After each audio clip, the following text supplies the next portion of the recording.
Morning everyone. I'm going to give you the secret to making good glop. Your chef today will be yours truly, and first step in making good glop is to have the right glop container. So this is what a good glop container looks like. So you get a bag of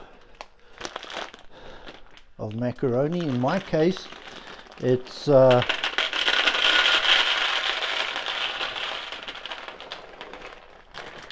whole grain macaroni. What do they call it? High fiber macaroni. Yeah. And put that in like that. Now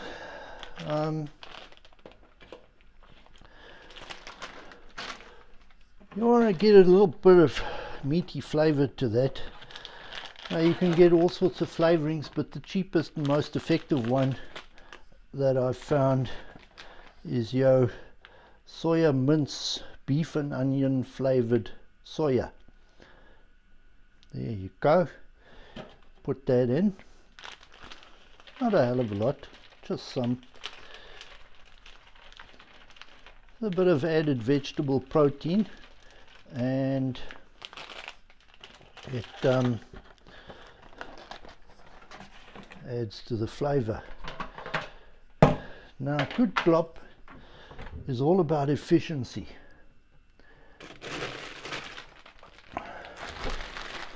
So now you want a bag of spinach to add into that. So we get our bag of spinach. By the way, this costs about 13 rands for 1 kilo. It's less than $1, and you fill it up.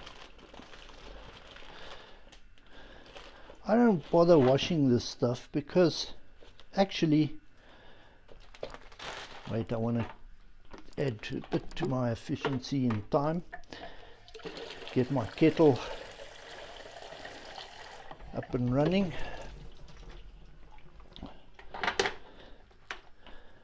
And now we've got a half a kilo of spinach in the glop container. Oh, as far as washing it, look, if there are bugs or snails or whatever in the spinach, no big deal, because it's all going to be boiled anyway. So it's just added protein to the mix. Now you need to cap that off with cabbage. Cabbage is the unsung hero of the vegetable kingdom. So I get half a cabbage every time, so that I can see the quality of the cabbage all the way through. And half a cabbage lasts me about, well, possibly if it's a big enough cabbage, about a week. So you slice that up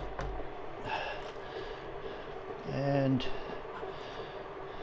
start layering the cabbage on the top of the glop. I call it glop. It was named some years ago, but then it wasn't as refined and as sophisticated as I'm making it now.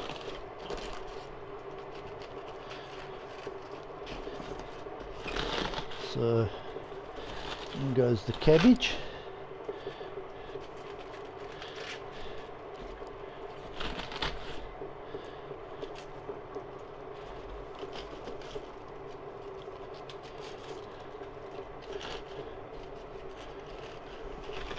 Right, we're just about there.